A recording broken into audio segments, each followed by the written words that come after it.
And so we started living together. Yeah.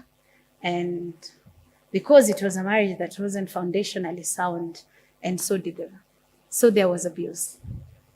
And when abuse, I mean a slap here and there, a popo thrown on your face here and there, a few things but it went on. But there was a lot of verbal abuse, minimizing. What would he say? Oh, whoa, first of all, honestly, and I'm saying this with all sincerity, and I know this may not sound big, but in this marriage, I knew I was the ugliest human being, and I was living with him as a favor. And he made sure that that is what he told me every day. I mean, I don't know whether you understand waking up and somebody telling you, Manze siwe ni ugly. God, you're so ugly. I've never seen such an ugly person in my entire life. I'm doing you a favor staying with you. And so I believed him. I really believed I was ugly. I never used to look at the mirror. I still have a very skewed relationship with the mirror because I'm always like, akinjariwe ni mzee lakini. So anyway, so that was it. And he made it a call and I believed him.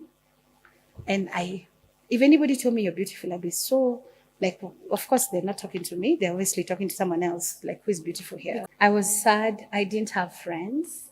First of all, I wasn't allowed friends. His family was my friend.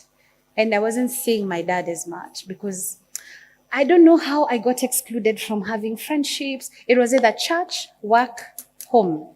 That was it. That was the extent of my life. I had a driver, I had a bodyguard.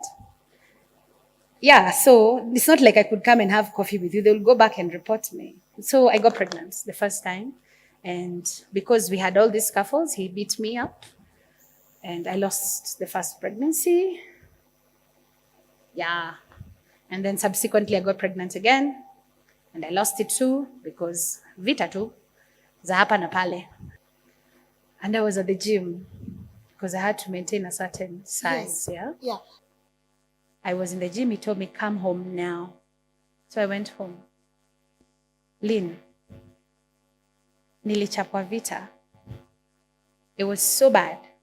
My child was in the room, so she saw. But I was unconscious. And so he was so scared that he had killed me. That is how bad it was. That he put me in a bathtub with water and left, closed the house, and drove away. So if I was to die, they would say you drowned. They would say I drowned. Or somebody had come to the shop and said I was beautiful. And somehow he had informers who would tell him things like those. So he said, baba wako amekuja kwa duka. And this is a fit man who was boxing. Lynn, nilichapwa. I don't hear from this year. So we went, so now I couldn't hear. So, when 1 year is hurt, even the other year wasn't compensating. So I couldn't hear for like 24 hours. So he had to take me to hospital. And the doctor is telling me, what happened? I fell in the bathtub. Bumpy is like, no, it's okay, let her spend. And then she can leave in the morning. I'm like, you know what? That's what you want. I will go to my mom's house and you will stay here with your guest. And in the morning when she goes, you will tell me, your wife, if you want me back into our house. And he slapped me. And I and the lady all looked at him like he was crazy. This lady just took her clothes and left. And I was like, oh, now you're slapping me in front of another woman. He slapped me again. And I'm like, okay, I think Bumpy, something's wrong with you in your head. Because you can clearly see that I have your child in my tummy, right? And I feel like he was in a trance of anger. The moment I said, I'm having your child in my tummy, I'd see him like awaken from something. Like he'd shake his head like he's just waking up from a trance. I went to the bathroom. I showered. He wants to get into the bathroom with me. And I'm like, don't try me. He threw that phone across and it hit me straight on my forehead. And I was like, oh, so we are still hitting me and hitting now me with things interesting. So one day he wanted to be intimate with me and I told him I don't want. He got very, very mad. He pinned me on the wall. His hand is on my neck and he got intimate with me with like in that specific position. Oh my God. I just left, went showered and just moved on. You mean he raped you? Yeah, that's the word, right? Next time he asked politely, can we be intimate? I'm like, no. Why not be with them? He's like, no, I want to be with you. But as usual, you're not a submissive person. You're not peaceful. And I'm like, and I won't be.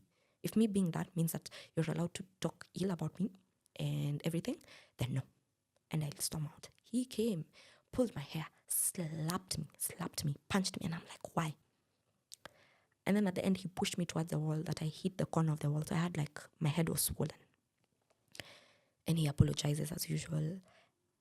And I also apologize. And that was a cycle for like 2-3 months. How to ask submissively talk to your husband so that he can just talk to me without the anger, without the hitting. I went, spoke to him. He said something outrageous, of course, and I went crazy. I'm also talking back. He's hit me. Makia was hit last night. Today's another night. I'm being hit again. He went crazy. He punched me. At this moment, I was punched in my ribs, and I could feel I'm not breathing. And I could feel like I'm tasting blood in my mouth. And I'm like, what's going on? By the time I'm processing this, he slapped me. He's pulled my hair. He's banged me on the wall.